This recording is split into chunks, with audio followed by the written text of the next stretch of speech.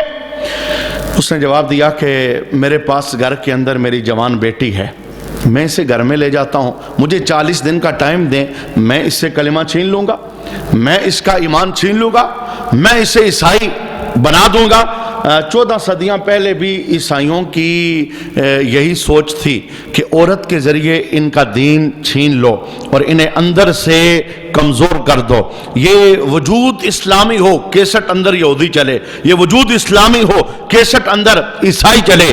اور جب 14 صدیاں پہلے ان کی سوچ یہ تھی تو آج بتائیں نا 14 صدیوں بعد ان کے حربے کتنے بدلے ہوں گے، ان کے ہتھیار کتنے تیز ہوئے ہوں گے، اور اس میدان کے اندر انہوں نے کتنی ترقی کی ہوگی۔ بہرکیف وہ رسول اللہ کے غلام کو لے کر وزیر اپنے گھر کے اندر چلا گیا اور ایک کمرے کے اندر رسول اللہ کے غلام کو، صحابی رسول کو قید کر دیا گیا، اور یہ کہا گیا کہ اپنی جوان بیٹی کو اس نے کہا کہ اسے کھانا دو، اسے پانی پیش کرو، اس کے پاس آؤ جاؤ، 24 گھنٹے میں کئی چکر لگاؤ اس کے کمرے کے اندر، تنہائی کے اندر، کوئی بھی حربہ استعمال کرو، اسے عیسائی بنا دو۔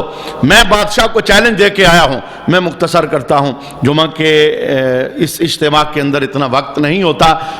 40 دن پورے ہو گئے، 40 دن اور 40 راتیں وہ عیسائی لڑکی رسول اللہ کے صحابی کے بند کمرے کے اندر آتی رہی کھانا دینے کے لیے، پانی دینے کے لیے۔ جب 40 دن پورے ہو گئے تو عیسائی لڑکی بڑی حیران اور پریشان تھی۔ 40 دنوں کے اندر ایک مرتبہ بھی اس صحابی نے نظر اٹھا کر اسے نہیں دیکھا۔ اسے کہتے ہیں ایمان کی خوبصورتی۔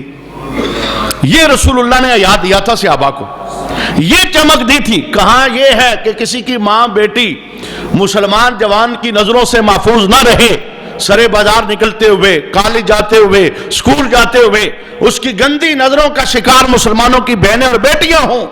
اور کہاں یہ ہے بند کمرہ ہے، اکیلی ہی عیسائی لڑکی آ رہی ہے لیکن بندہ نظر نہیں اٹھا رہا، اور وہ لڑکی بھی بڑی پریشان ہے، اور اس نے اس جوان کے کندھے پہ ہاتھ رکھا، کہنے لگی یا جوان تیرے دامن میں دل ہے یا پتھر؟ مجھ جیسے لڑکی کسی کے کمرے میں آئے اور وہ نظر اٹھا کے نہ دیکھے، یہ کیسے ہو سکتا ہے؟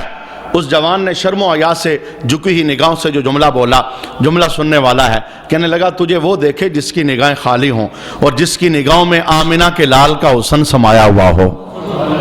وہ جب بھی دیکھے گا تجھے نہیں دیکھے گا، اپنے نبی کا سونا چہرہ دیکھ لے گا۔ ہمارا سودا رسول اللہ کے حسن کے ساتھ ہو چکا ہے، ہم تجھے نہیں دیکھیں گے۔ اچھا وہ جب اس نے یہ جملہ سنا نا تو یہ جملہ اس لڑکی کے باطن پر جا کر لگا، اور اس نے آگے سے ایک کلام کیا۔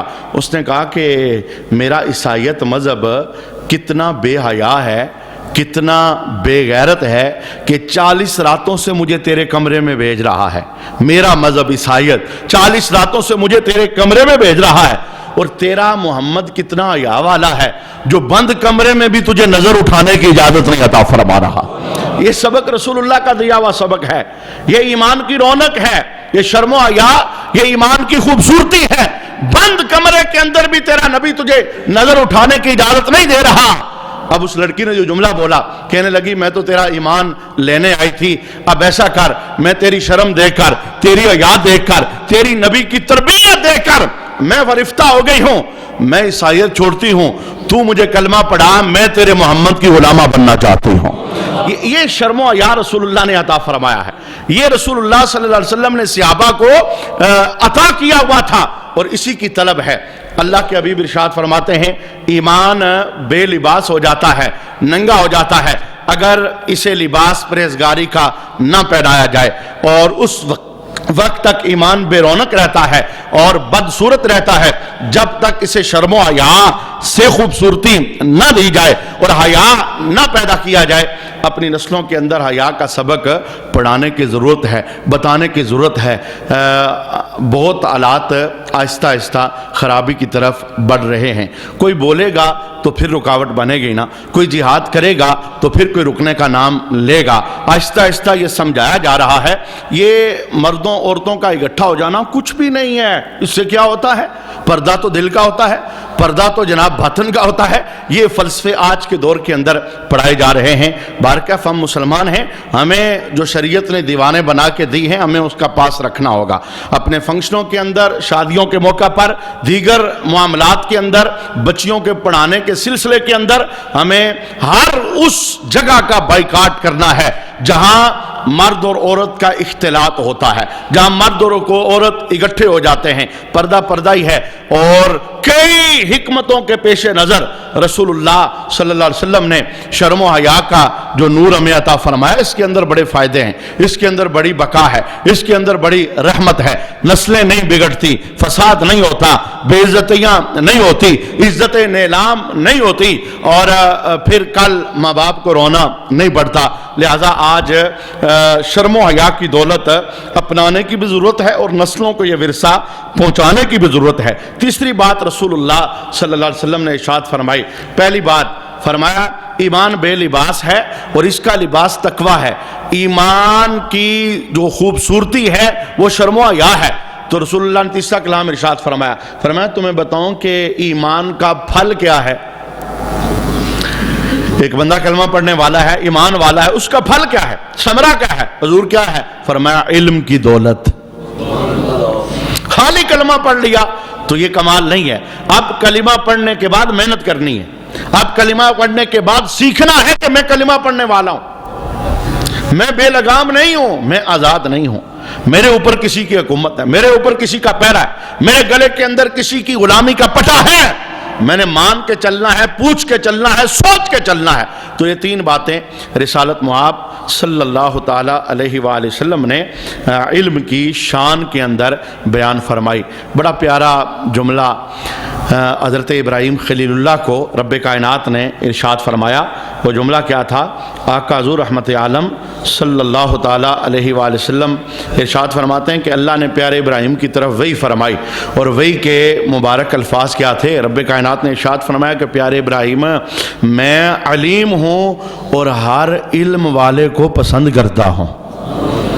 علیم کا معنی علم والا ہے نا، اللہ تعالیٰ کی شان ہے، قرآن پاک کے اندر بیان ہوئی۔ فرمایا میں علیم ہوں اور علم والے کو میں پسند کرتا ہوں۔ علم کے ساتھ جڑنا، علم سیکھنا اور علم کو اپنی زندگی کا حصہ بنانا، رسالت مآب صلی اللہ تعالیٰ علیہ وآلہ وسلم اسے پسند فرماتے ہیں۔ میں نے بارہا کہا عبادت تب ہی درجہ قبولیت حاصل کروائے گی جب ساتھ علم جڑے گا۔ علم کے بغیر عبادت وہ بندے کو مقام، اب بندے کو پتہ ہی نہیں ہے نماز پڑھنی کیسے ہے، تو خالی سجدے دے رہا ہے تو اس کی نماز کا کوئی فائدہ ہی نہیں۔ وہ یہاں سے حج کرنے، آج حج کے موقع پر ہمیں اس بات کا قاری صاحب بیٹھے ہیں تجربہ ہوا، لوگ جناب لاکھوں روپیہ لگا کے وہاں چلے جاتے ہیں، کورے، انہیں پتہ ہی نہیں ہوتا کرنا کیا ہے۔ اب حج کے لیے خالی 5 لاکھ لگانا یہی تو نہیں ہے نا، پھر حج کرنا کیسے ہے؟ علم حاصل کرنا یہ ضروری ہے۔ اسی طرح جتنی بھی عبادتیں ہیں، عبادت کے ساتھ علم جڑے گا تو عبادت منزل بندے کو دے گی۔ رسول اللہ نے دونوں جہتوں کو بیان فرمایا۔ میرے محبوب کریم علیہ السلام ارشاد فرماتے ہیں علم والا بندہ اور عبادت والا بندہ، ان دونوں کے درمیان اللہ نے 100 درجوں کا فرق رکھا ہے۔ خالی عبادت کرنے والا یہاں ہے اور عبادت بھی کرتا ہے علم کے ذریعے، 100 درجے اونچا ہے۔ اور میرے محبوب کریم علیہ السلام ارشاد فرماتے ہیں ہر 2 درجوں کے درمیان اتنا فاصلہ ہے کہ صدایا ہوا گھوڑا 70 سال کے اندر اس فاصلے کو طے کرتا ہے۔ یعنی پھر 2 درجے نہیں ہیں، 100 درجے، 2 درجوں کا فاصلہ 70 سال میں گھوڑا طے کرے، مسلسل چلتا رہے تو 100 درجوں کا فاصلہ کتنا ہوگا؟ یعنی بتانا مقصود یہ تھا کہ خالی عبادت ہے تو بندہ زمین پہ ہے، اور عبادت کے ساتھ علم جڑ جائے تو اللہ بندے کو آسمان کی بلندیاں عطا فرما دیتا ہے۔ لہٰذا بندے کو علم کے نور کو اپنی زندگی کے اندر داخل کرنا چاہیے اور علم والی محفلوں کے اندر آنا جانا چاہیے۔ اور چونکہ اب جو بڑے ہو گئے، مثلاً طالب علمی والا زمانہ نہیں ہے، تو بڑوں کے لیے تو علم کی یہی محفلیں، مسجد آ جاؤ، بر وقت آ جاؤ، درس قرآن میں آ جاؤ، دیگر اگر آپ کے پاس مواقع ہیں۔ میں نے بارہا یہ جملہ بولا کہ کسی عالم کے ساتھ آپ کا یوں رابطہ ہونا چاہیے، شرمائے نہ۔ علم کے اندر کوئی شرم نہیں ہے اور عمر کی کوئی قید نہیں ہے۔ جب بھی آپ کی طبیعت ہو، کسی بھی عالم کا نمبر اپنے پاس رکھیں، پوچھیں۔ پوچھنے سے علم آتا ہے، سوال کرنے سے علم آتا ہے، علم بڑھتا ہے، پختہ ہو جاتا ہے۔ جو کمیاں کوتاہیاں زندگی کی ہیں، ابھی ہم زندہ ہیں نا، مرنے کے بعد جو پچھتانا ہے، تو ابھی ہم زندہ ہیں، تو زندہ ہوتے ہوئے اس موقع کو غنیمت جانتے ہوئے ہم ہر چڑھتے سورج کے ساتھ اپنے علم کے اندر اضافہ کریں، کیونکہ بڑا عالی عنوان ہے یہ۔ اس پر انشاءاللہ مزید کلام ہم آنے والی نشست میں سماعت کریں گے۔ اللہ کریم ہمیں علم نافع نصیب فرمائے۔